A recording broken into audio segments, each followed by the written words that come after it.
തകൂന ഹിർസുക അല ദുനിയാ ബിഖദ്രി മഖാമിക ഫീഹാ.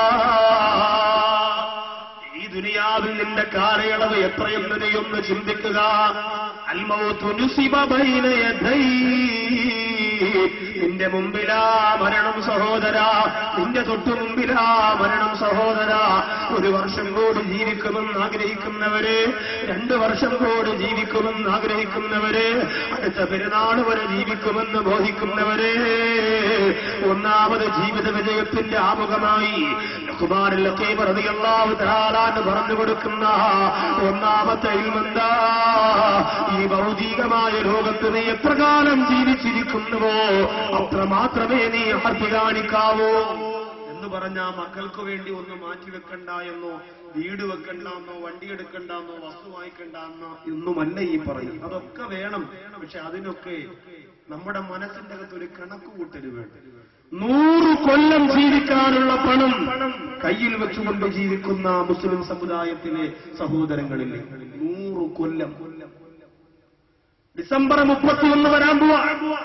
എന്റെ പ്രിയപ്പെട്ടവരെ, ആ ഡിസംബർ 31 പാതിരാത്രിയിൽ കടലോരത്ത് കള്ളു കൊടുച്ചുകൊണ്ട് ന്യൂ ഇയർ ആഘോഷിക്കാൻ ഇപ്പോഴേ എല്ലാ പരിപാടിയും ആ ദിവസത്തേക്ക് മാറ്റിവെച്ചുകൊണ്ട് കാത്തിരിക്കുന്ന ചെറുപ്പക്കാരുണ്ടാവും. ഇല്ല എന്ന് പറയാൻ നിങ്ങൾക്ക് കഴിയില്ല സഹോദരങ്ങളെ. ഏറ്റവും അധികം മുസ്ലിം യുവാക്കളുടെ മനസ്സറിയുന്ന ഒരു കൂട്ടുകാരനാണ് ഞാൻ. വല്ലാഹി ഞാൻ അങ്ങനെ ഒരുപാട് പേരെ എനിക്കറിയാം. കരയാൻ അവർക്ക് നല്ലപോലെ അറിയാം. മദീനയെക്കുറിച്ച് പാട്ടുപാടുമ്പോൾ രോമാഞ്ചത്തോടെ കേട്ടുകൊണ്ടിരിക്കാൻ അവർക്കറിയാം. ഇതെല്ലാം കഴിഞ്ഞ് കൂട്ടുകാരൻ ഗൾഫിൽ നിന്ന് വന്ന് കുപ്പിയെടുത്ത് വിളിക്കുമ്പോൾ ചെന്നിരുന്ന് കുടിക്കാനും അറിയാം. അള്ളാഹു കാത്തിരക്ഷിക്കട്ടെ. എല്ലാവരെയും ആക്ഷേപിച്ചതല്ല. 100-ൽ 75% ഞാൻ ആദ്യം പറഞ്ഞ വിഭാഗത്തിലാണ്. 25% അൽഹംദുലില്ലാഹ് മാറിയിട്ടുണ്ട്. ഇനി ബാക്കിയുള്ള ശതമാനം മാറേണ്ടതുണ്ട്. മാറിയേ പറ്റൂ. നിങ്ങൾക്കിഷ്ടമുള്ള പാട്ടോ അവന്റെ തമാശയും ഒക്കെ ഞാൻ പറഞ്ഞുതരാം. ചില ആൾക്കാർ പറയും വാക്കവിയുടെ പ്രസംഗത്തിൽ പാട്ടും തമാശയും മാത്രമേ ഉള്ളൂ എന്ന് പറയും. അങ്ങനെ പറയുന്നവരെ വെല്ലുവിളിച്ചിട്ട് എന്റെ സദസ്സിന്റെ മുമ്പിൽ ഒന്ന് വന്നിരിക്കാൻ പറയാണ്. ഏത് താടി തറയിൽ തട്ടുന്ന പുത്തംവാദിയാണെങ്കിലും ഞാൻ വെല്ലുവിളിക്കുകയാണ്. നിന്നെ കരയിപ്പിച്ച് ഈ സദസ്സിൽ നിന്ന് ഞാൻ വീട്ടിലെത്തിച്ചേരാം. വല്ലാഹി നീ ഒരു നല്ല സുന്നത്തിയമാക്കാരനായി മാറും. പക്ഷേ തന്റെ ഇടം വേണം, മുമ്പ് വന്നിരിക്കാൻ വേണം, ആദ്യം മുതൽ അവസാനം വരെ കേൾക്കാൻ വേണം. ബക്കറ്റ് എടുക്കുമ്പോ ഓടിയാൻ നടക്കൂല. നല്ലോണം കേൾക്കണം. ഇതേ സമുദായം കേൾക്കേണ്ട പാട്ടാണ്, സമുദായം കേൾക്കേണ്ട തമാശയാണ്. അല്ലാതെ പണ്ഡിതന്മാരെ ആക്ഷേപിച്ചുകൊണ്ട് പല്ലിളിച്ച് കാണിക്കുന്ന സ്ക്രീനിങ് പരിപാടിയല്ല എന്റെ പ്രിയപ്പെട്ട വിവരം കെട്ട സഹോദരൻ. അവരോടാണ് പറഞ്ഞത്, നിങ്ങളോട്. അതുകൊണ്ട് അത് തിരിച്ചറിയണം, ബോധം വേണം. എന്റെ പ്രിയപ്പെട്ട മുസ്ലിം സമുദായത്തിന്റെ സഹോദരങ്ങളോട് പറയാ, അതുകൊണ്ട് മാറണം, മാറി കാണിച്ചു കൊടുക്കണം. നമ്മൾ മാറി കാണിച്ചു കൊടുക്കണം. വലിയൊരു മാറ്റം, 25% മാറ്റമുണ്ട് എന്ന് ഉറപ്പായി ഞാൻ പറയാം. ബാക്കിയുള്ള ശതമാനത്തിന് കൂടി മാറ്റം ഇൻഷാ അല്ലാഹ്. ചാവക്കാട് ഈ അനുഗ്രഹീതമായ പുത്തൻ കടപ്പുറത്തിന്റെ പരിസരത്ത് നടക്കുന്ന വാതിലൂടെ, അൽഹംദുലില്ലാഹ് ഇതിന്റെ പരിസരങ്ങളിൽ നടക്കുന്ന പ്രഭാഷണ നഗരികളിലൂടെ അല്ലാഹുവിന്റെ ഹബീബിനെ ജീവന്റെ ജീവനാൽ ഇഷ്ടപ്പെടുന്ന 10,000-കണക്കിന്റെ മനസ്സിന്റെ കത്ത് മദീന എന്ന് പറയുന്ന നിരധീവത്തെ ഓമനിക്കുന്ന ചുണക്കൊട്ടന്മാര് സമ്മാനിച്ചെടുക്കാൻ നമുക്ക് സാധിക്കണം. അതിനല്ലാഹു തൗഫീഖ് തരട്ടെ. അതുകൊണ്ട് അടുത്ത സെക്കൻഡിൽ മരിക്കും എന്നുള്ള ഉറപ്പോടുകൂടി നിങ്ങൾ ഇരുന്നാൽ മതി. ഒരു ദിവസം 7 പ്രാവശ്യമാണ് അസ്റായീൽ ഒരു മനുഷ്യന്റെ അരികിൽ വരുന്നതെന്ന്. ഒരു ദിവസം 7 പ്രാവശ്യം വന്നിട്ട് ഇങ്ങനെ പറയും. അലാവുദ്ദീന്റെ വിളക്ക് കണ്ടുകൊണ്ടിരിക്കുന്ന താത്താരെ തോളത്ത് ഇട്ടിട്ട് പറയും, താത്തോ പോവാറായി. താത്ത ഇത് അറിയണില്ല. താത്ത മക്കൾക്ക് സംസാരിക്കാതിരിക്കാൻ വേണ്ടി കുപ്പിപ്പാല് കുഞ്ഞുങ്ങളെ വാക്കിയാത്ത് കുത്തിക്കയറ്റിയിട്ട് പരസ്യം വരുമ്പത്തിരിക്കും മരിച്ചവണ്ടാ. അങ്ങനെ ഇരുന്ന് അത്ഭുതപ്പെട്ട് കണ്ടുകൊണ്ടിരിക്കുമ്പോ അസ്റായീൽ വന്നിട്ട് പറയും, ഹലോ റീസാത്തോ സമയായി. താത്ത അറിയണില്ല, കേൾക്കാൻ കഴിയൂല. നിങ്ങളോടും പറയും, എന്നോടും പറയും. ഡയറിയിൽ ഇങ്ങനെ ചാവക്കാടും തൃശ്ശൂരും ചാലക്കുടിയും പൊന്മുടിയൊക്കെ എഴുതിയിട്ട് നാളെ അവിടെ മറ്റന്നാൾ ഇവിടാന്നും പറഞ്ഞുകൊണ്ടിരിക്കുന്ന വാക്കവേ സമയായി എന്ന് അസ്റായീൽ പറയുമ്പോൾ കേൾക്കാൻ എനിക്ക് കഴിയില്ല, നിങ്ങൾക്കും കഴിയില്ല. ഇന്നും വന്നു നമ്മുടെ അടുത്ത് 7 പ്രാവശ്യം. വന്നപ്പോ നമ്മൾ എവിടെയായിരുന്നു? പള്ളിയിലായിരുന്നോ? പള്ളിക്കൂടത്തിലായിരുന്നോ? തിയേറ്ററിലായിരുന്നോ, വിചാരശാലയിലായിരുന്നോ? പ്രിയപ്പെട്ടവരെ, മൊബൈൽ ചെവിയിൽ വെച്ചുകൊണ്ട് കാമുകിമാരോട് സ്വറ പറഞ്ഞുകൊണ്ടിരുന്നോ? കാമുകന്മാരോട് തമാശ പറഞ്ഞുകൊണ്ടിരുന്നോ? സീരിയലിന്റെ മുമ്പിലിരുന്നുകൊണ്ട് ഖുർആനോദി കരയേണ്ടുന്ന കണ്ണീരിനെ സീരിയലിന് വേണ്ടി ഒഴുക്കിക്കൊണ്ടിരുന്നോ? പെങ്ങളെ, ഒരു ദിവസം 7 പ്രാവശ്യമാണ് ഇസ്രായേൽ എന്റെയും നിങ്ങളുടെയും മുമ്പിൽ വരുന്നത്. അതുകൊണ്ട് സഹോദരാ, അടുത്ത സെക്കൻഡിൽ മരണം പ്രതീക്ഷിക്കുന്ന ഞാനും നിങ്ങളും ദുനിയാവിന്റെ 100 വർഷത്തേക്ക് വേണ്ടിയുള്ള ഒരു കൂട്ടി വെക്കാനുള്ള പരിശ്രമം നമ്മൾ നടത്തണ്ട.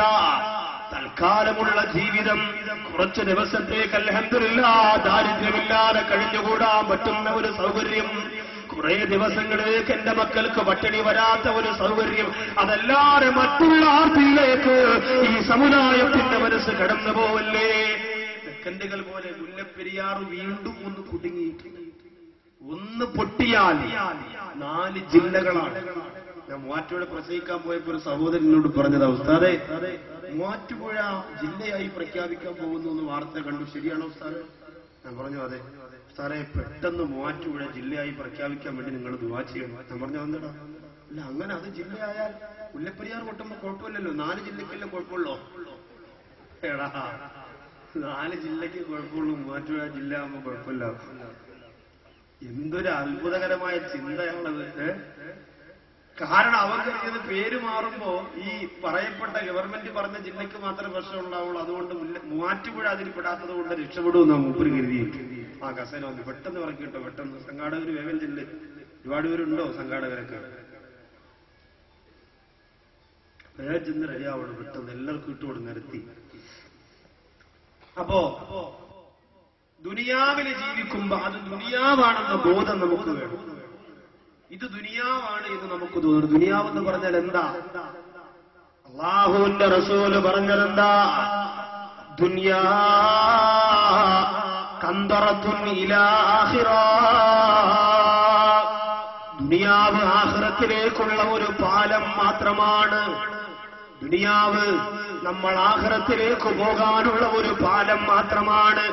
ആ പാലത്തിന്റെ മുകളിലാണ് എന്റെ പ്രിയമുള്ളവരെ ഞാനും നിങ്ങളും ഉള്ളത്. ദുനിയാവ് ആഖിറത്തിലേക്ക് പോകാനുള്ള ഒരു പാലമാണ്. ആ പാലത്തിന്റെ മുകളിലാണ് നമ്മളുള്ളത്. അതുകൊണ്ട് മാത്രമല്ല, വീണ്ടും ഹബീബ് പറഞ്ഞു, അദ്ദുനിയാ മിറാറത്തുൽ ആഖിറ. ദുനിയാവ് ആഖിറത്തിന്റെ കണ്ണാടിയാണ്. ദുനിയാവിലൂടെ ആഖിറം കാണാൻ കഴിയണം.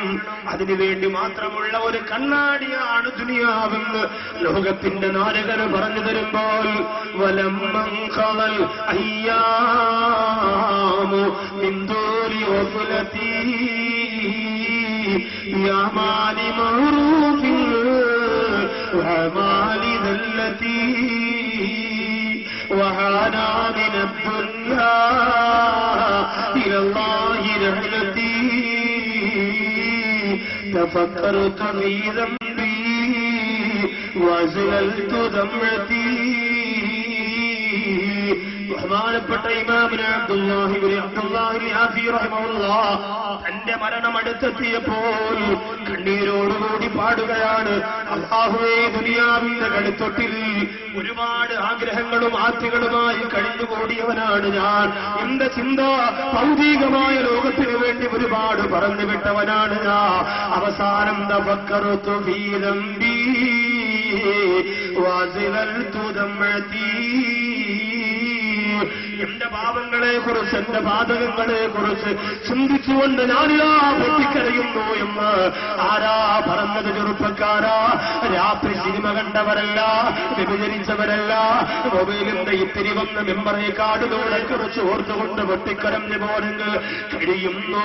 കൊല്ലങ്ങൾ, മാസങ്ങൾ, ആഴ്ച കുറയുന്നു നിന്നുടെ ആയുസ് തീർച്ച. 1 വർഷം കൂടി അങ്ങോട്ട് കഴിയാണ്. 1 വർഷം കൂടി കഴിയാണ്. നമ്മുടെ വർഷം മുഹറമാണ് കഴിയുന്നത്. നമ്മൾ അത് ചിന്തിക്കാറില്ല. ഡിസംബർ 31 രാത്രിയിൽ പാർട്ടി നടത്താൻ, കാമുകിമാരോട് പുതിയ വർഷത്തിന്റെ മെസ്സേജ് അയക്കാൻ അതിനൊക്കെ മനസ്സ് വരുന്ന സഹോദര, ഈ ഭൗതികമായ ലോകത്ത് 1 വർഷം കൂടി അല്ലാഹു പരിശുദ്ധ മുഹറം മാസത്തിലൂടെ എനിക്കും നിങ്ങൾക്ക് തന്നിരിക്കാൻ. 1 വർഷം കൂടി. ഒരു വയസ്സുകൂടി നമുക്ക് കൂടിയിരിക്കുകയാണ്. ഒരു വയസ്സുകൂടി നമ്മൾ ആരെങ്കിലും അത് ഗൗരവത്തോടു കൂടി ആലോചിച്ചിട്ടുണ്ട്? നിങ്ങൾക്കറിയോ, ബഹുമാനപ്പെട്ട സയ്യിദ് ബിൻ സഅദ് റളിയല്ലാഹു തആല 60 വയസ്സ് പൂർത്തിയായപ്പോ വീട്ടിൽ മക്കളെല്ലാവരും കുടുംബക്കാരൊക്കെ വിളിച്ചു ചേർത്തിട്ട് ഒരു ദുആ സംഘടിപ്പിച്ചു ഉപ്പാക്ക് വേണ്ടി. 60 വയസ്സ് പൂർത്തിയായപ്പോ, ഇന്ന് 60 വയസ്സ് 70 വയസ്സ് പൂർത്തിയാകുമ്പോ വലിയ പരിപാടി. സിനിമാ നടന്മാർക്ക് 50-60 ആയാൽ പിറ്റേന്ന് തന്നെ പത്രത്തിൽ വരും. അടുത്ത് പത്രത്തിൽ വന്നില്ല, ഐശ്വര്യ റായി അമ്മയായി, സുസ്മിത സെൻ അമ്മയാകാൻ വേണ്ടി ഒരുങ്ങുന്നു. എന്താ ഇതിന്റെ അർത്ഥം? അമ്മയാകാൻ വേണ്ടി ഒരുങ്ങുന്നു എന്ന് പറഞ്ഞാലേ അതിന്റെ അർത്ഥം എന്താ പ്രിയപ്പെട്ടവരെ? വാർത്താ മാധ്യമങ്ങളുടെ സംസ്കാരം നമ്മളൊന്ന് ആലോചിച്ച് നോക്കി. ഒരു നടി അമ്മയായി, അടുത്ത നടി അമ്മയാകാൻ ഒരുങ്ങുന്നു എന്ന് പറഞ്ഞാൽ എന്താ നമ്മൾ മനസ്സിലാക്കേണ്ടത്? എന്തൊരു അവസ്ഥയാണ്! ഇതൊക്കെ പത്രത്തിൽ വരും. അവരെ കൈ മുറിഞ്ഞാലും കാല് മുറിഞ്ഞാലും, അവര് മുടി വെട്ടിയാലും മുടി വെട്ടാതെ മുടി വളർത്തിയാലും ഒക്കെ പത്രത്തിലും വാർത്താ മാധ്യമങ്ങളിലും വരും. എന്റെ പ്രിയമുള്ള സഹോദരങ്ങളെ, നിരപരാധി ഒരു തെറ്റിൽ നിരപരാധിയായിട്ട് മദനി ഉസ്താദിന് ഇപ്പൊ അടുത്തൊരു പ്രഖ്യാപനം കഴിഞ്ഞു. കേസിൽ ഒരു തെറ്റിന് നിരപരാധിയാണെന്ന് കണ്ടെത്തി. കേരളത്തിന്റെ ഒരു മാധ്യമങ്ങളും അത് പറഞ്ഞില്ല. ബാക്കിയുള്ളതിനൊക്കെ നീളത്തിൽ നാക്കുണ്ടാവും, പബ്ലിസിറ്റി ഉണ്ടാവും.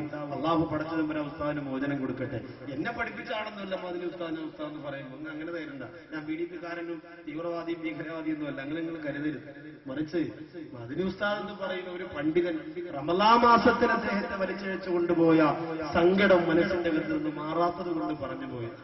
അതിലാർക്കും വിഷമം തോന്നിയിട്ട് കാര്യമില്ല. അല്ലാഹു തആല പണ്ഡിതന്മാർക്ക് ഒത്തൊരുമ കൊടുത്ത് അനുഗ്രഹിക്കുമാറാകട്ടെ. പ്രിയമുള്ള സഹോദരങ്ങൾ, ആലോചിക്കും നമ്മൾ. അപ്പൊ അതൊക്കെ പത്രമാധ്യമങ്ങളിലൂടെ വരും. നമ്മുടെ വീട്ടിൽ എന്റെ പ്രിയപ്പെട്ടവരെ, നമ്മുടെ വോട്ട് കൊണ്ട് രക്ഷപ്പെട്ടു പോയ രാഷ്ട്രീയ നേതാക്കന്മാരുടെ മക്കളുടെ ബർത്ത്ഡേ പോലും പത്രമാധ്യമങ്ങളിൽ ആഘോഷമായിട്ട് വരാറുണ്ട്. നമ്മുടെ വീട്ടിൽ നമ്മൾ ബർത്ത്ഡേ ആഘോഷിക്കാറുണ്ട്. വാപ്പാക്ക് 50 തികയുമ്പോ മക്കളും ചെറുമക്കളും വന്ന് കൈവട്ടിപ്പാട്ട് നടത്താറുണ്ട്. വാപ്പാടെ നെഞ്ചത്തിരിക്കുന്ന കുറച്ചു കൂടെ ചെറുമക്കൾ വലിച്ചു പറിച്ചുണ്ടെങ്കിൽ പോകുമ്പോ എല്ലാവർക്കും സമാധാനം നടത്താറുണ്ട്. 60 വയസ്സ് പൂർത്തിയായ സയ്യിദ് ബിൻ സഅദ് റളിയല്ലാഹു അൻഹു മക്കളെല്ലാം ഒരുമിച്ച് കൂടിയപ്പോൾ സയ്യിദ് ബിൻ സഅദ് റളിയല്ലാഹു തആല അൻഹു പൊട്ടിക്കരയുകയാ. എന്തേ കരയുന്നതെന്ന് ചോദിച്ചപ്പോൾ 60 വയസ്സ് പൂർത്തിയായ സയ്യിദ് ബിൻ സഅദ് റളിയല്ലാഹു അൻഹു പറഞ്ഞ മറുപടി എന്തെന്നറിയോ? 60 വയസ്സ് പൂർത്തിയായി പോലെ സയ്യിദ് ബിൻ സഅദ് റളിയല്ലാഹു അൻഹു കണ്ണുനീരോടെ പറയുകയാ, എന്തിനാ ഞാൻ കരയുന്നതെന്നറിയോ?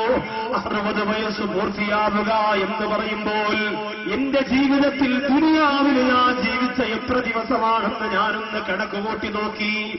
60 വർഷമെന്ന് പറയുമ്പോ 21,600 ദിവസമാണ്. 60 വർഷമെന്ന് പറയുമ്പോൾ 21,600 ദിവസമാണ്. ആ മനുഷ്യന്റെ മഹാനുഭാവന്റെ കണക്കുകൂട്ടലാണ്. എന്റെ ഉമ്മ എന്നെ പ്രസവിച്ചത് മുതൽ ഇന്ന് 60 വയസ്സ് പൂർത്തിയാകുന്ന സമയം വരെ ഈ ദുനിയാവിൽ ഞാൻ ജീവിച്ചിരുന്നത് 21,600 ദിവസമാണ്.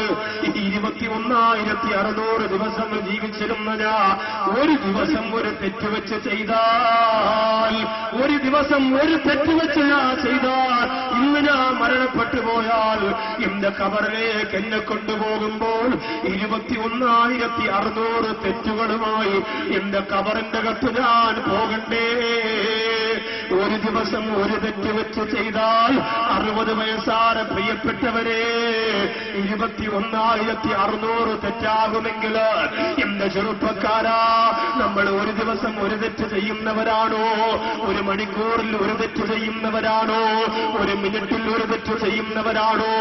ഒരു സെക്കൻഡിൽ അനേകായിരം തെറ്റ് ചെയ്തുകൊണ്ട് ജീവിക്കുന്ന, ചിന്തിക്കുന്നൊരു തെറ്റല്ലേ, നോക്കുന്നൊരു തെറ്റല്ലേ, കാണുന്നൊരു തെറ്റല്ലേ? മനസ്സിന്റെ അകത്ത് കടന്നു വരുന്ന സർവ്വവിധ ചിന്തകളും തെറ്റുകുറ്റങ്ങളായി മാറിക്കൊണ്ടിരിക്കുന്ന കാലഘട്ടത്തില് ഞാനും നിങ്ങളും ചെയ്തുപോയ തെറ്റിന്റെ വല്ല കണക്കുണ്ടോ?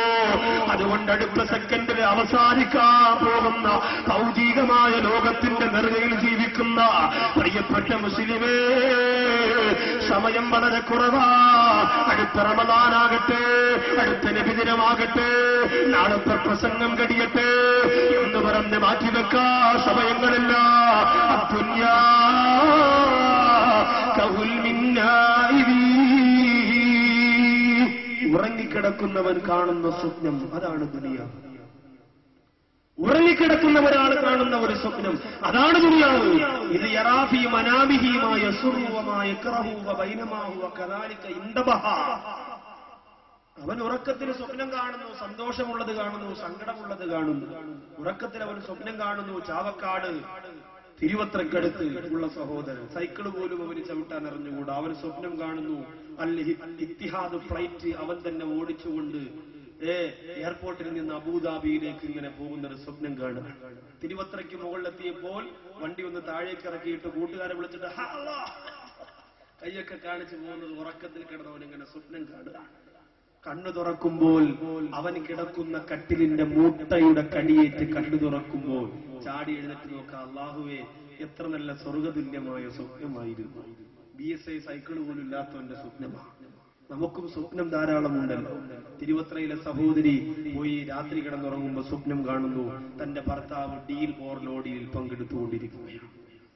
ഭർത്താവ് ചൂണ്ടിക്കാണിച്ച പെട്ടി 17-ാം നമ്പർ പെട്ടിയാണ്. താത്താടെ ഇഷ്ട നമ്പർ, മച്ചാടെ ഭാഗ്യ നമ്പർ. ഭർത്താവ് തന്നെ വിവാഹം കഴിച്ചപ്പോ തനിക്ക് 17-ാമത്തെ വയസ്സാണ്. അന്ന് ഭർത്താവ് പറഞ്ഞു, എന്റെ ഭാഗ്യ നമ്പർ 17 അടി, അതുകൊണ്ടാണ് ഞാൻ നിന്നെ കല്യാണം കഴിച്ചത്. അന്ന് ഇന്നോവയും പോളിസും ഒക്കെ ഉണ്ടായിരുന്നു. ഇന്ന് ഭാഗ്യം കൊണ്ട് മച്ചാക്കൊരു MIT പോലും ഇല്ല. എങ്കിലും 17-ാം നമ്പർ പെട്ടിയിൽ തന്നെയാണ് മൂപ്പരുടെ പിടുത്തം.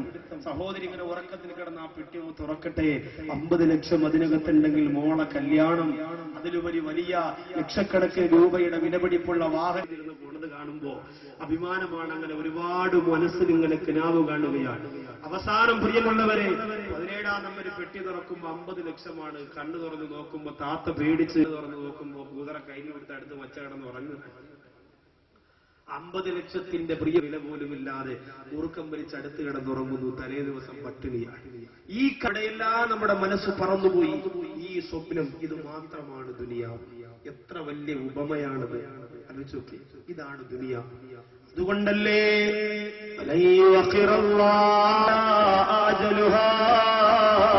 വല്ലാഹു ഖബീറും ബിമാ തഅമലൂൻ. അല്ലാഹു കാരുണ്യവാനാരെ പടച്ചതമ്പുരാ നിശ്ചയിച്ച ഒരു സമയം തകർത്തെറിഞ്ഞുകൊണ്ട് അല്ലാഹു നമ്മളെ കൊണ്ടുപോകുമ്പോൾ ദുനിയാവിന്റെ കണക്കൂട്ടൽ പറയാൻ പറ്റൂല. എല്ലാം ഒരു സ്വപ്നം പോലെ കെട്ടടങ്ങി പോകും. പ്രിയപ്പെട്ടവരെ, എന്തെല്ലാം സ്വപ്നങ്ങളാണ് ദുനിയാ മോഹിക്കുന്നവരെ. കൊടുക്കണക്കിന് രൂപ മുടക്കി മക്കളെ നിക്കാഹ് കഴിപ്പിക്കണമെന്ന് ആഗ്രഹിക്കുന്നവരെ, ഭൗതികമായ ലോകത്ത് ഏറ്റവും വലിയ കാശുകാരനായി നീ അറിയപ്പെടണമെന്ന് മോഹിക്കുന്നവരെ, അദ്ദുനിയാ ഉറങ്ങിക്കിടക്കുന്നവർ കാണുന്ന ഒരു സ്വപ്നം, അത് മാത്രമാണ് ദുനിയാവെന്ന് ലോകത്തിന്റെ നായകൻ പഠിപ്പിക്കുമ്പോ ആ ദുനിയാവിന് രക്ഷപ്പെടുന്നവര്, ആ ദുനിയാവിന് വേണ്ടി പരക്കം പായുന്നവര്, ആ ദുനിയാവിന് വേണ്ടി മത്സരിക്കുന്നവര്, ആ ദുനിയാവിന് വേണ്ടി ഓടുന്നവര്, ആ ദുനിയാവിന് വേണ്ടി ഉമ്മയെ കൊല്ലുന്നവര്, ആ ദുനിയാവിന് വേണ്ടി ഭാര്യയെ കൂട്ടിക്കൊടുക്കുന്നവര്, ആ ദുനിയാവിന് വേണ്ടി പ്രിയപ്പെട്ട പ്രസവിച്ച മക്കളെ പോലെ കച്ചവടം ചെയ്യുന്നവര്, ആ ദുനിയാവിന് വേണ്ടി അല്ലാഹ് കച്ചവടം ചെയ്യുന്നവര്, ആ ദുനിയാവിന് വേണ്ടി പള്ളിയെ കച്ചവടം ചെയ്യുന്നവര്, ആ ദുനിയാവിന് വേണ്ടി ഖുർആനെ കച്ചവടം ചെയ്യുന്നവര്, ആ ദുനിയാവിന് വേണ്ടി ആദർശം കച്ചവടം ചെയ്യുന്നവര്, ആ ദുനിയാവിന് വേണ്ടി മദീനയുടെ മനോഹര കച്ചവടം ചെയ്യുന്നവര്, അല്ലാഹു കാത്തുരക്ഷിക്കട്ടെ.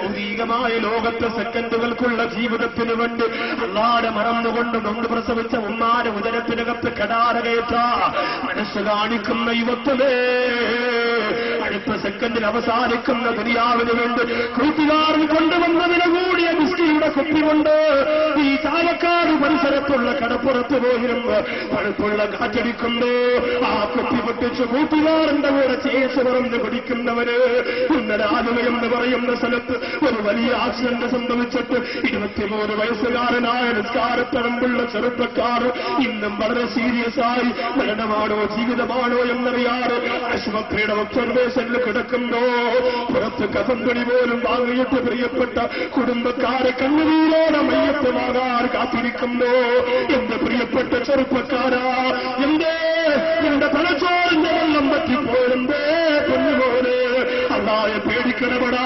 ഈ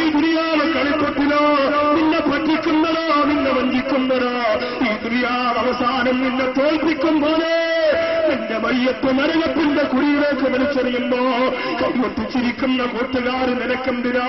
ദുനിയാവിന്റെ സുഖത്തിന് വേണ്ടി കള്ളുകുടി എന്റെ തോളത്ത് കയ്യിട്ടുകൊണ്ട് നടക്കുന്നവന്, പലിശക്കാരന്റെ തോളത്ത് കയ്യിട്ടുകൊണ്ട് നടക്കുന്നവന്, പെണ്ണുപിടി എന്റെ തോളത്ത് കയ്യിട്ടുകൊണ്ട് നടക്കുന്നവന്, അതൊക്കെ ദുനിയാവിന് തീരുന്നതോ? അല്ലാഹു പടച്ചതമ്പുരാന്റെ കോടതിയിലെ കാലനയുടെ നന്മയില്ലാതെ കടന്നു ചെന്ന് എങ്ങനെ കഴിയുമ്പോഴേ അതുകൊണ്ട് ഒരു വയസ്സുകൂടി എന്റെയും നിങ്ങളുടെയും ജീവിതത്തിൽ കഴിഞ്ഞുപോയതൊരിക്കലും തിരിച്ചു കിട്ടൂല. പോയ സമയം തിരിച്ചു പിടിക്കാൻ എന്റെ സഹോദരങ്ങളെ നമുക്ക് കഴിയൂല. അത് പോയതാണ്. 20 വയസ്സ് 25 വയസ്സ്. ചില ചെറുപ്പക്കാർ പറയും, എടാ യുവത്വമാണ്, അടിച്ചു പൊളിക്കണം. പാപ്പോരതൊക്കെ പറയും. ഉസ്താദുമാര് പലതും പറയും, അവർക്ക് പറ്റൂലടാ, അവർക്ക് കള്ളുകുടിക്കാൻ പറ്റും, അവർക്ക് പരസ്യമായിട്ട് ലൈറ്റർ പോയി സിനിമ കാണാൻ പറ്റും, അതുകൊണ്ട് സങ്കടം കൊണ്ടാണ് അവരിങ്ങനെ വേണം പറയുന്നത്. ദുനിയാവിൽ ആ സുഖം നിങ്ങൾ വെടിഞ്ഞാലുണ്ടല്ലോ, സ്വർഗത്തിൽ ആ സുഖം അല്ലാഹു നമുക്ക് തരും. സ്വർഗത്തിന്റെ കള്ള്, സ്വർഗത്തിന് കള്ളുണ്ട്, സ്വർഗത്തിന്റെ കള്ള് നമുക്ക് കുടിക്കണ്ടേ? അത് ഇവിടത്തെ കള്ള് പോലെ കുടിച്ചാൽ ബോധമില്ലാതെ ഉമ്മായ പെണ്ടാട്ടിയായിട്ട് കാണുന്ന കള്ളല്ല, ഇല്ല. അത് പ്രിയമുള്ളവരെ കാഴ്ച നഷ്ടപ്പെട്ടു പോകുന്ന കള്ളല്ല.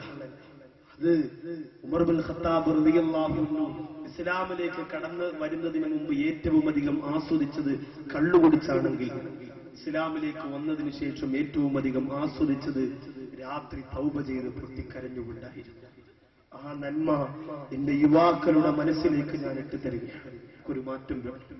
ദുനിയാവ് നമ്മളെ നശിപ്പിക്കും, ഉറപ്പ്. സ്നേഹം അങ്ങോട്ട് കൊടുക്കോ, വല്ലാഹി നമ്മളെ നശിപ്പിക്കും. നശിപ്പിക്കാതെ ഒരിക്കലും ദുനിയാവിൽ ശൂര്യം കിട്ടില്ല. കാരണം മുത്തുനബി തങ്ങൾ പറഞ്ഞത്, മന്ന സുബഹ വദ്ദുനിയാ അക്ബറ ഹമ്മിഹി അൽസമല്ലാഹു തആല അലാ ഖൽബിഹി അർബഉ ഖിസാൽ.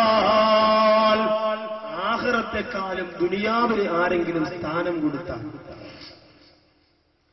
ആഖിറത്തെക്കാളും ദുനിയാവിന് ആരെങ്കിലും സ്ഥാനം കൊടുത്താൽ 4 ദോഷം അല്ലാഹു അവന് കൊടുക്കുന്നത്.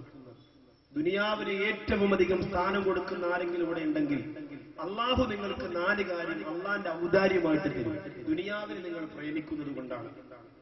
പഠിച്ചു വെച്ചു ആ കാര്യം നമ്മുടെ ജീവിതത്തിൽ ഉണ്ടോ എന്ന് നിങ്ങൾ ചിന്തിച്ചു നോക്കും. എന്നിട്ട് ഇവിടെ വെച്ച് ആഖിറത്തിന് വേണ്ടി മനസ്സും സമ്പത്തും ശരീരവും ആരോഗ്യവും സമയവും ചെലവഴിക്കാൻ തീരുമാനിക്കും. അല്ലാഹു ഈ ഇവിടെ ചെലവഴിക്കുന്ന 2 മണിക്കൂറോ 2.5 മണിക്കൂറോ അല്ലാഹുവേ ഇതിന്റെ പ്രതിഫലം നമ്മുടെ ആഖിറത്തിൽ തരണേ അല്ലാ. എല്ലാം ദുനിയാവിൽ തന്ന് തീർക്കല്ല റബ്ബേ.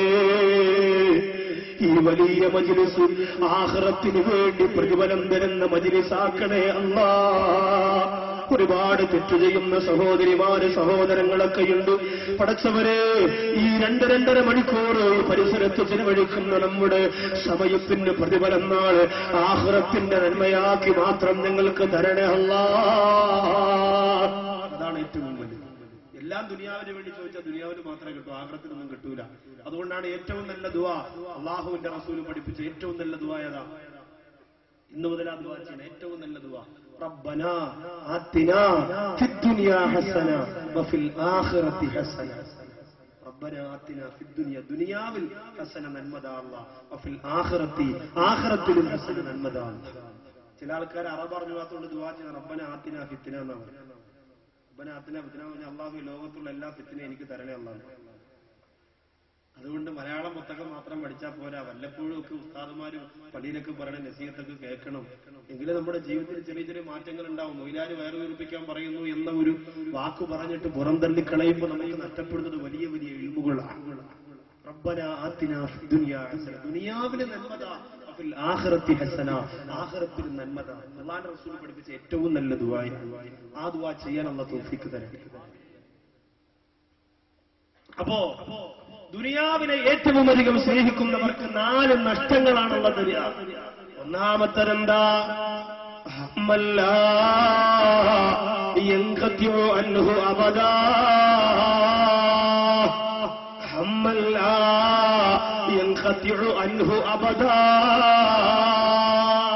ഒരിക്കലും തീരാത്ത ദുഃഖം അല്ലാഹു കൊടുക്കും. ദുനിയാവിന് വേണ്ടി മാത്രം ജീവിക്കുന്നവർക്ക് ഒരിക്കലും തീരാത്ത ദുഃഖം. ഇഷ്ടം പോലെ കാശുണ്ട്, വലിയ കൊട്ടാരമാണ്, 3-4 വാഹനം വീടിന്റെ കാർ ഷെഡിലുണ്ട്. പള്ളിയിലേക്ക് വന്നു, സാറേ ദുആ ചെയ്യണം. സാറ് ചോദിച്ചു എന്തിനാ ദുആ ചെയ്യേണ്ടത്? അല്ല, ഒരു മനസ്സിലൊക്കെ ഒരു പ്രയാസം, സാറേ ദുആ ചെയ്യും, ഒരു ടെൻഷൻ പോകും.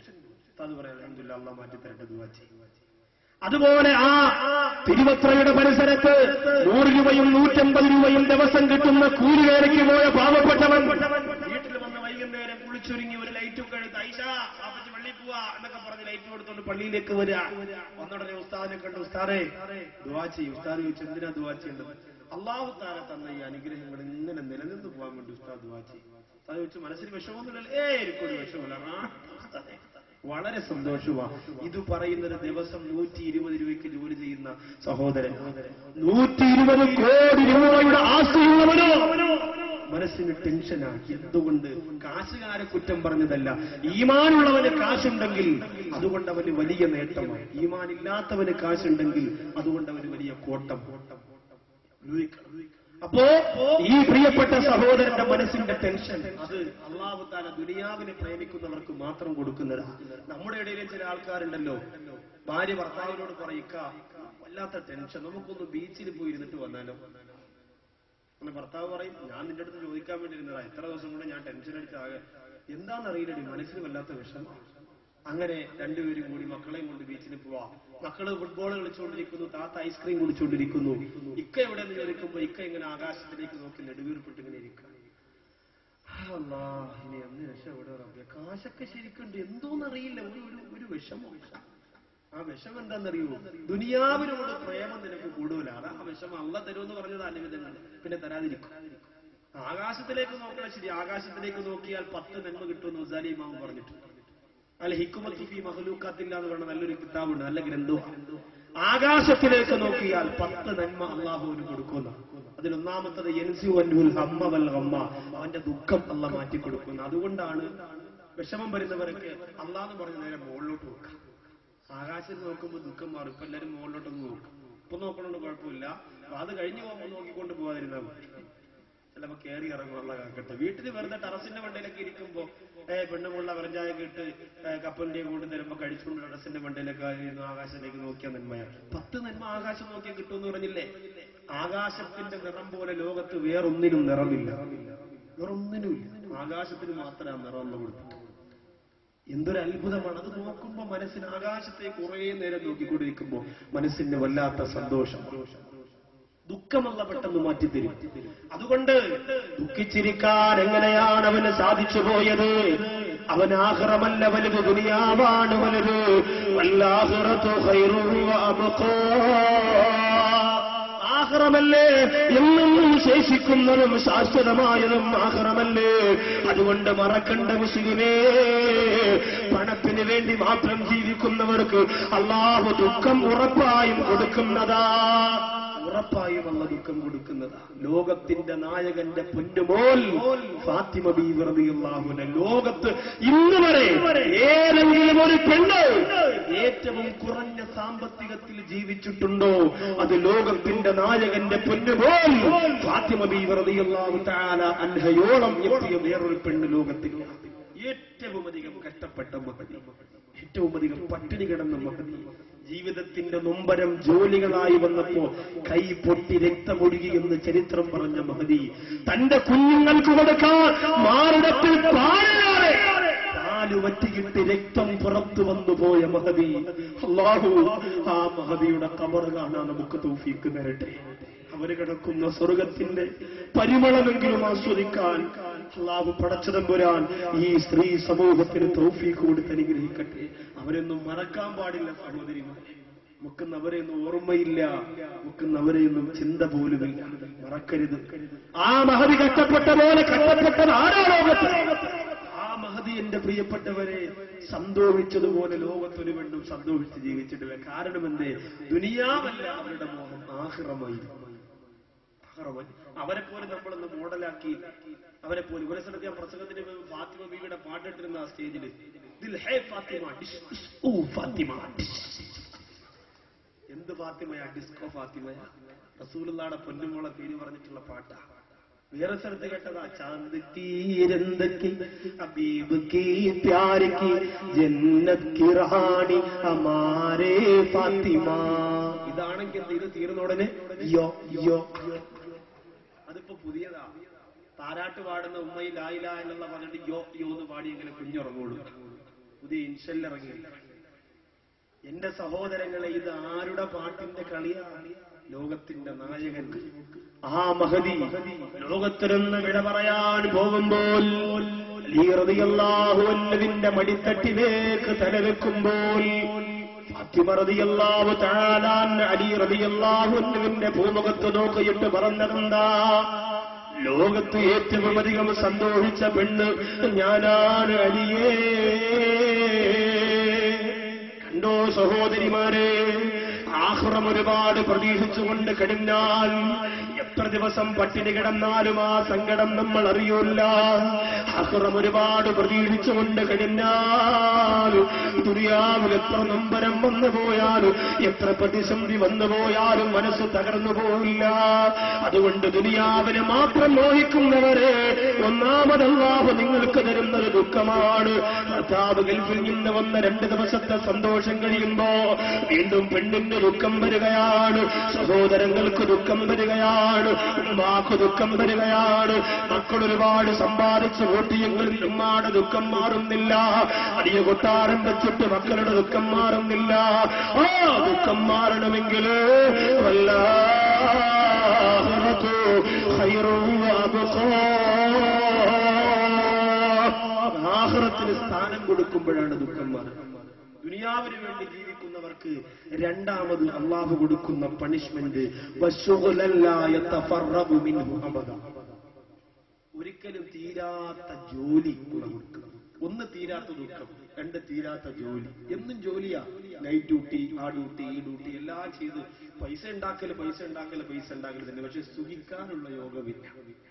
ചില ആൾക്കാർ പറയില്ലേ, 40 വർഷമാണ് ഉസ്താദേ ഞാൻ ഗൾഫിൽ നിന്ന്. വല്ലാത്ത സങ്കടമുണ്ട് ആ വിഷയത്തിൽ. ഗൾഫുകാർക്ക് വേണ്ടി നിങ്ങൾ ശരിക്കും ദുആ ചെയ്യുക. എത്ര 40 വർഷമാണ് ഗൾഫിൽ ജോലി ചെയ്തത്. അവസാനം എന്റെ ഒരു സുഹൃത്ത് പറഞ്ഞ സംഭവം അറിയണ്ടേ? 40 വർഷം വിദേശ രാജ്യത്ത് ജോലി ചെയ്തിട്ട് ആ പ്രിയപ്പെട്ട സഹോദരൻ നാട്ടിലേക്ക് തിരിച്ചു വന്നു. എല്ലാ വർഷവും കാണിക്കാറുള്ളത് പോലെ ലീവിന്റെ സമയത്ത് പ്രിയപ്പെട്ട സഹോദരി കാണിച്ച സ്നേഹം കണ്ട് ഈ ഭർത്താവ് ആ വർഷവും മയങ്ങി. പക്ഷെ 2 മാസം കഴിഞ്ഞപ്പോഴാണ് ഭാര്യ അറിയുന്നത് ഭർത്താവിന് പോളില്ല, തീർത്താണ് വന്നത്. അതുകൊണ്ട് ഭാര്യ പറഞ്ഞത് എന്തിനെന്നറിയോ? നിങ്ങൾ ഇനി വയസ്സാം കാലത്ത് ഇവിടെ നിന്നിട്ട് വലിയ കാര്യമൊന്നുമില്ല. നിങ്ങളുടെ ജീവിതത്തിന്റെ പ്രധാനപ്പെട്ട സമയം മൊത്തം നിങ്ങൾ ഗൾഫിലായി. അതുകൊണ്ട് അന്ന് കാശുണ്ടാക്കിയിട്ടുണ്ട്. അതുകൊണ്ട് ഇനിയും നിങ്ങൾ പോയി നിങ്ങൾ ജോലി തുടർന്നാൽ നിങ്ങൾക്ക് ഇപ്പോഴും കാശുണ്ടാക്കി തരാൻ പറ്റും. ഈ വയസ്സാം കാലത്ത് ഈ വീട്ടിൽ വന്നിരുന്നിട്ട് ഒരു ഉപയോഗമില്ല എന്ന് ഭാര്യ പറഞ്ഞപ്പോ നഷ്ടപ്പെട്ടു പോയ തന്റെ 40 വർഷത്തെ കുറിച്ച് ആ സഹോദരൻ ചിന്തിച്ചു പോയി. വിവാഹത്തിന് മുമ്പ് 7 വർഷം, ശേഷം 33 വർഷം. ചെറിയ കാര്യമാണ്. നേട്ടം എന്താ? ഒന്നുമില്ല. അവന് സുഖിക്കാൻ കഴിഞ്ഞിട്ടില്ല. മനുഷ്യ ജീവിതം 4 ജീവികളെ പോലെയാണെന്ന് പണ്ഡിതന്മാര് പറയുന്നു. മനുഷ്യന്റെ ജീവിതം 4 ജീവികളെ പോലെയാണ്. ഒന്നാമത്തെ ജീവി 30 വയസ്സുവരെ ജീവിക്കുന്ന മനുഷ്യൻ കുതിര എന്ന് പറയുന്ന ജീവിയെ പോലെയാണ്. 30 വയസ്സുവരെ ജീവിക്കുന്ന ജീവി കുതിരയെ പോലെ ഒന്നും ആലോചിക്കൂല, എന്തും ചെയ്യാൻ. അതുകൊണ്ടാണ് കുതിരയ്ക്കല്ല കൊമ്പ് കൊടുക്കാത്തത്. 30 വയസ്സുള്ള ചെറുപ്പക്കാരന്റെ കയ്യിൽ ഒരു AK-47 എടുത്തു കൊടുത്താൽ എങ്ങനെയിരിക്കും? അതുപോലെയായിരിക്കും കുതിരയ്ക്കല്ല കൊമ്പ് കൊടുത്താൽ. 30 വയസ്സുവരെയുള്ള ചെറുപ്പക്കാരന്റെ ജീവിതം കുതിരയെ പോലെ. അവനിങ്ങനെ വേറൊന്നും ചിന്തിക്കൂല, ഒന്നും ആലോചിക്കൂല. എടുത്ത് ചാട്ടം. വാല് കേട്ട് കരഞ്ഞ് ദുആ ചെയ്ത് തിരിച്ചു പോകുമ്പോ കാമുകി മിസ്കോൾ അടിച്ചാൽ എടുത്തിട്ട് പറയും ഇന്ന് സംസാരിക്കാനുള്ള മൂടി. മരണം കേട്ട് കരഞ്ഞതാ, നാളെ രാവിലെ വിളിക്കും, അസ്സലാമു അലൈക്കും. എന്നാലും എടി ശൈത്താനെ ഇനി വിളിക്കരുത് എന്ന് പറയാനുള്ള മനസ്സവനില്ല. രാവിലെ വിളിക്കാനും ഞാൻ മനസ്സിലാക്കി. ഈ ചാവക്കാട് പരിസരത്തൊരു ചെറുപ്പക്കാരൻ തൊട്ടാപ്പ കടപ്പുറത്തിന്റെ പ്രഭാഷണം കേട്ടിട്ട് കാമുകിയോട് വിളിച്ചു പറഞ്ഞു അത്രേ, ഇനി എന്നെ വിളിക്കരുത്, ഞാൻ നാളെ രാവിലെ ഗൾഫിൽ പോവാണ്, ഈ നമ്പരൊക്കെ കട്ടായി, അസ്സലാമു അലൈക്കും. ആ നാട്ടിൽ തന്നെ ഉണ്ട്. പക്ഷേ എങ്കിലും അവള് വിളിച്ചാൽ സംസാരിച്ചു പോകും. അതുകൊണ്ട് വിളിക്കരുത് എന്ന് പറയാൻ കണ്ടെത്തിയ ഐഡിയ അതാ. പെണ്ണുങ്ങള് അള്ളി പിടിച്ചു പോയാൽ പിന്നെ വിട്ടിട്ട് പോകില്ല. അച്ഛാ കാക്കാ അണ്ണാ ചേച്ചെന്ന് പറഞ്ഞ് കൂടെ നിൽക്കും. നിങ്ങൾ വിചാരിക്കും അവര് പോകില്ല എന്നാ. അങ്ങനൊന്നുമല്ല. നിങ്ങളിങ്ങനെ പറയും. ഈ ആണുങ്ങളുണ്ടല്ലോ, ആണുങ്ങള് ഒരു പെണ്ണുങ്ങളെ മയക്കാൻ വലിയ കഴിവുള്ളവരാ. പെണ്ണുങ്ങൾ ചിന്തിക്കൂല. അവർ വിചാരിക്കും നിങ്ങളുടെ സൗന്ദര്യം കണ്ട് വീണിരിക്കുകയാണ്, ഇനി ഒരു പക്ഷേ എന്നെ കൊണ്ടേ പോകണമെന്നല്ല. കാര്യം കണ്ട് അവൻ കളഞ്ഞിട്ടുണ്ട്. ശ്രദ്ധിച്ചില്ലെങ്കിൽ അപകടമാണ്. ആദ്യം വന്ന് അവൻ പറയും എനിക്ക് കപ്പലുണ്ട്, ഉമ്മാക്ക് ഹെലികോപ്റ്റർ ഉണ്ട്, ബാബാക്ക് ദ്വീപിൽ കപ്പലുണ്ട് എന്നൊക്കെ പറയും. അപ്പൊ എവിടെ വിചാരിക്കും അങ്ങനെയാണെങ്കിൽ കപ്പലിലൊക്കെ പക്ഷേ അവൾ ഇറങ്ങി വരാൻ പോകുമ്പോ അവൻ പറയാം അള്ളാഹുവിന്റെ നബീസ ഇറങ്ങി വരല്ലേ, ഒരു BSS സൈക്കിൾ പോലും മൊയ്തി ചെയ്യാനാണ് എനിക്കില്ല. കാരണം എന്തേ ഇന്ന് അതൊക്കെ പറയാൻ ഡയലോഗിനാണോ പഞ്ഞും ഇഷ്ടം പോലെ പറഞ്ഞ് ഈ താത്തമാരെ വീഴ്ത്തിയിട്ടില്ലേ? അതുകൊണ്ട് അപകടത്തിൽ പെട്ടുപോകരുത്. 30 വയസ്സുവരെയുള്ള ജീവിതം കുതിരക്കുട്ടികളെ പോലെയാണ്. ഒന്നും ചിന്തിക്കൂല. 30 വയസ്സ് കഴിയുമ്പോൾ ചിന്തിക്കും. 30 വയസ്സ് കഴിയുമ്പോൾ ചിന്തിക്കും. 30 വയസ്സിന് ശേഷമുള്ള ജീവിതം കഴുതകളെ പോലെയാണ്. കഴുതകളെ പോലെയാണ്. എന്തേ എങ്ങനെ പറഞ്ഞതിന്റെ കാരണം 30 വയസ്സ് കഴിഞ്ഞ് കിടന്നുറങ്ങുന്ന ഭർത്താവിനെ ഭാര്യ ഇങ്ങനെ ചുരണ്ടി വിളിക്കും. ഇക്കാ ഉറങ്ങിയോ? ഇല്ലടി ഉറങ്ങില്ല. എങ്ങനെ ആലോചിക്കാണ് കുടുംബകാര്യങ്ങളൊക്കെ. അല്ലാ മോളെ കെട്ടിക്കണ്ട ഇക്ക. നിങ്ങൾ ഇങ്ങനെ ഇപ്പോഴും സച്ചിന്റെ സെഞ്ചുറി നോക്കിക്കൊണ്ട് നടന്ന കാര്യം നടക്കും. നിങ്ങൾക്ക് ഇപ്പോഴും സച്ചിൻ അടിച്ചില്ല, സച്ചിൻ അടിച്ചില്ല. നമ്മുടെ വീട്ടിൽ കിടക്കണ മക്കൾ ഈ സെഞ്ചുറി അടിക്കണം. നിങ്ങൾ കണ്ടില്ലേ? എത്ര വയസ്സായെന്നറിയോ? അടുത്ത വർഷം കെട്ടിക്കാനുള്ളത് എന്തുണ്ട് കയ്യിൽ? വാടക വീട്ടും പൊട്ടിയ കിണറും വിട്ടുകൊണ്ട് നടന്നാൽ നടക്കോ? നല്ലൊരു മൊബൈൽ എങ്കിലും നിങ്ങളുടെ കയ്യിലുണ്ട്. 2 ഞെക്കിയാൽ 3 പോവും, 3 ഞെക്കിയാൽ മെസ്സേജ് പോകണ മൊബൈലല്ലേ ഉള്ളൂ. ഇതൊക്കെ കളയാൻ സമയമായില്ലേ? വയസ്സ് 30 ആയില്ലേ? മക്കള് വളർന്നില്ലേ? ഇപ്പോഴും നിങ്ങൾ ഇങ്ങനെ നടന്ന വല്ലതും നടക്കോ? ഇത് ചോദിച്ചപ്പോ അവൻ പറയാം അങ്ങനെയാണെങ്കിൽ ഇപ്പൊ ഗൾഫിൽ വല്ലതും പോകാനുള്ള പരിപാടി നോക്കാം. നാട്ടിൽ നിന്നിട്ട് കാര്യമില്ല. കാരണം മൊത്തം കടമാണ്. പിന്നെ കൂട്ടുകാരൊക്കെ എന്നെ തിന്നാൻ വേണ്ടി മാത്രം ജീവിച്ചവൻ. 10 രൂപ ഉണ്ടാക്കിയാൽ അവന്റെ ഊറ്റിയെടുക്കാൻ വേണ്ടി മാത്രം കുറെ കൂട്ടുകാരുണ്ട്. അതുകൊണ്ട് അവൻ പറയുന്നു ഗൾഫിൽ പോവാം. പ്രമാണ സൊസൈറ്റി കൊണ്ടുവച്ച് 2 ലക്ഷം രൂപ എടുത്ത് കൂട്ടുകാരന് 1 ലക്ഷം കടവും വാങ്ങി ഗൾഫിലേക്ക് പോകും. ഗൾഫിലേക്ക് പോയാൽ 2-3 വർഷമായി പൈസ മാത്രം നാട്ടിൽ ആള് വരുന്നില്ല. ഗൾഫിലുള്ള കൂട്ടുകാർ ചോദിക്കും നാട്ടിൽ പോണ്ടേ? സുഖവും രസവും സന്തോഷമൊന്നും വേണ്ട ജീവിതത്തിൽ. നീ ഇങ്ങനെ ഗൾഫിൽ നിന്ന് കഷ്ടപ്പെട്ടാൽ മതി. എന്ത് സുഖമാണോ? ഇനിയുള്ള ജീവിതമൊക്കെ നമ്മുടെ മക്കൾക്കും ഭാര്യയ്ക്കും വേണ്ടിയല്ലേ? കഴുതകളെ പോലെ എന്ന് പറയുന്നു. ആ കഴുതയാണ് 30 വയസ്സ് മുതൽ 50 വയസ്സ് വരെ ജീവിതം കഴുതയെ പോലെയാണ്. കഷ്ടപ്പെടാൻ വേണ്ടി മാത്രം. അവിടെ സുഖം വിഷയം. എത്ര കഷ്ടപ്പെട്ടും മക്കളെ പോറ്റണം. അങ്ങനെ കഴുതകളായി ജീവിക്കുന്ന എത്ര ഭർത്താക്കന്മാരുണ്ട്. പെണ്ണെ മക്കളെ എന്ന് പറഞ്ഞിട്ട്. പക്ഷെ നാട്ടിൽ വരുമ്പോഴോ കൊണ്ടുവന്ന സാരിയുടെ നിറം കുറഞ്ഞതിന് വേണ്ടി 1 മാസത്തെ ലീവിന് വന്ന ഭർത്താവിനോട് 28 ദിവസവും 3-4 മണിക്കൂറും പിണങ്ങിക്കഴിയുന്ന പെണ്ണുങ്ങൾ ചിന്തിക്കണം. കഴുതയല്ലാതെ പിന്നെ ആരാ? ഒരു സഹോദരൻ പറഞ്ഞതാ, ഉസ്താദേ നാട്ടിന് ലീവിന് വന്ന് എന്റെ ബൈക്ക് പറഞ്ഞ് കാലിന്റെ മസിലളവി പഴുത്ത് വെച്ച് കെട്ടിയിട്ടാണ് ഞാൻ ഗൾഫിലേക്ക് പോയത്. ഗൾഫിൽ പോയിട്ട് ഓരോ പ്രാവശ്യവും ഞാൻ ഫോൺ വിളിക്കും. ഇവിടെ നിന്ന് നാട്ടിൽ ടാറ്റ പറഞ്ഞ് മുത്തം നിന്നൊക്കെ പെമ്പറം നോത്തി യാത്രയാക്കിയപ്പോ എല്ലാവരും മനസ്സുകൊണ്ട് കരുതി എന്തൊരു സ്നേഹമോ അവക്ക്, അവള് വിട്ടുപിരിയൂല, അവനുമായിട്ട് മനസ്സും ചേർന്ന് പോയതാന്നൊക്കെ പറഞ്ഞതാ. ഗൾഫിൽ പോയിട്ട് ഞാൻ ഓരോ ഫോൺ വിളിക്കുമ്പോഴും ഞാൻ ആഗ്രഹിച്ചിട്ടുണ്ട് എന്റെ ഭാര്യ കാലുവേദന കുറവുണ്ടോ ഇക്ക എന്നൊരു വാക്ക് എന്നോട് ചോദിക്കണമെന്ന് ഞാൻ കൊതിച്ചു പോയിട്ടുണ്ട്. പക്ഷെ അവൾ ചോദിച്ചിട്ടില്ല. കാരണം അവളെപ്പോഴേ ഫ്ലൈറ്റ് ഉയർന്നുകൂടി അവൾ ആ കാര്യം പറഞ്ഞു. അങ്ങനെ ആവരുത് എന്റെ ഈ തിരുവത്രയിലെ പ്രിയപ്പെട്ട സഹോദരി. ഗൾഫിൽ നിന്നൊരു ഫോൺ വരുമ്പോ നാട്ടിലെ കണക്കും കാര്യങ്ങളും മാത്രം പറയാതെ ഭർത്താവ് ചായ കുടിച്ചോ, ചോറ് കഴിച്ചോ എന്നൊക്കെ ചോദിക്കാനുള്ള ഒരു മനസ്സുകൂടി എന്റെ സഹോദരിമാർക്ക് വേണം. ഒരു പക്ഷേ ഇന്നത്തെ രാത്രിയോ നാളത്തെ പ്രഭാതത്തിലോ വിദേശ രാജ്യത്തെ തിരുവത്രയുടെ സ്വദേശിയായ ചെറുപ്പക്കാരൻ ഗൾഫിൽ നിന്ന് ഫോൺ വിളിക്കുമ്പോ തിരുവത്രയിലെ പെങ്ങളിക്ക ഇന്നലെ ഭക്ഷണം കഴിച്ചിട്ടാണോ ഉറങ്ങിയത്? രാവിലെ കാപ്പി കുടിച്ചായിരുന്നോ?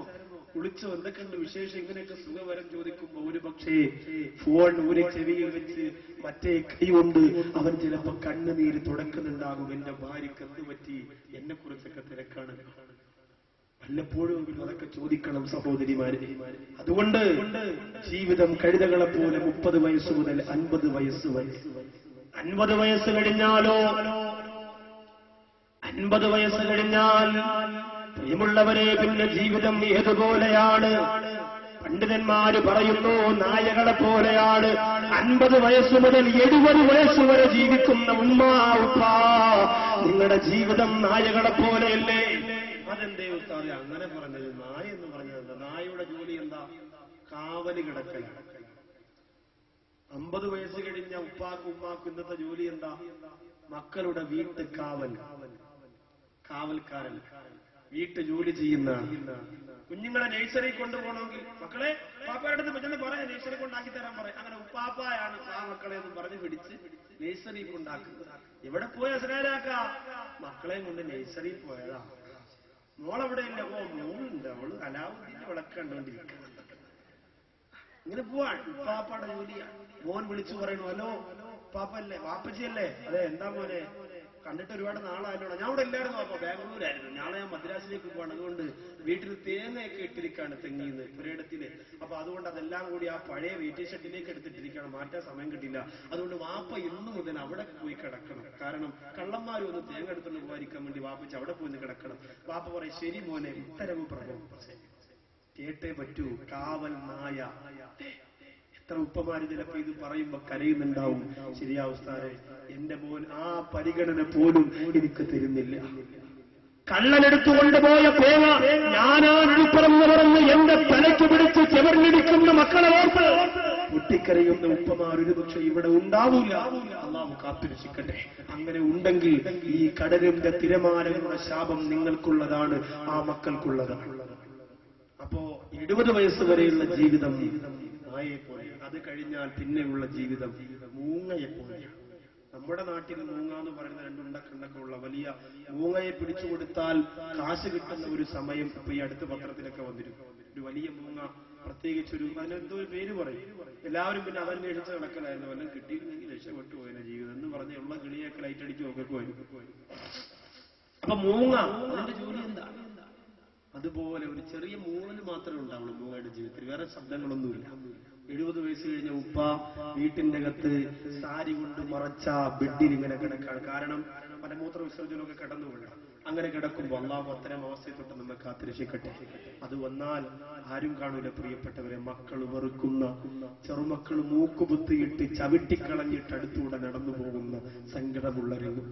അള്ളാഹു നമ്മുടെ ഉമ്മയോ ഉപ്പയോ ആ ഒരവസ്ഥയിൽ കിടന്നുപോയാൽ സന്തോഷത്തോടെ ഈ കൈകൾ കൊണ്ട് അവരെ ശുചീകരിക്കാനുള്ള മഹത്തായ തൗഫീഖ് അള്ളാഹു നമുക്ക് തന്നെ അനുഗ്രഹിക്കുമാറാകട്ടെ. ഒരിക്കലും നമ്മൾ അവരെ അവഗണിക്കരുത്. ആ സമയത്ത് മകൻ വൈകുന്നേരം സാരിയുടെ ഒരൽപ്പം മാറ്റിയിട്ട് മകൻ ഉപ്പാനോട് ചോദിക്കും, ഉപ്പ മരുന്ന് കഴിച്ചോ? ഉപ്പ പറയും, ആ. ചായ കുടിച്ചോ? ആ. ഓടെ എല്ലാം ശരിയാക്കി തന്നോ? ഓ. ഇല്ലാന്നവൻ പറഞ്ഞാൽ പിറ്റെന്ന് മരുന്നിൽ വിഷം കലക്കി മരുമോള് കൊടുക്കും. അതുകൊണ്ട് എല്ലാം നോ നോ എന്നുള്ള ചെറിയ മൂളല് മാത്രം. ഈ 4 ജീവികളാണ് മനുഷ്യന്റെ ജീവിതം. പക്ഷേ ചെറുപ്പക്കാരറിയുന്നില്ല. അവര് വിചാരിക്കും എന്നും ഈ യുവത്വം ഇങ്ങനെ നിലനിൽക്കുന്നതാ, എന്നും ഈ യുവത്വം ഇങ്ങനെ കൊടികൊള്ളും.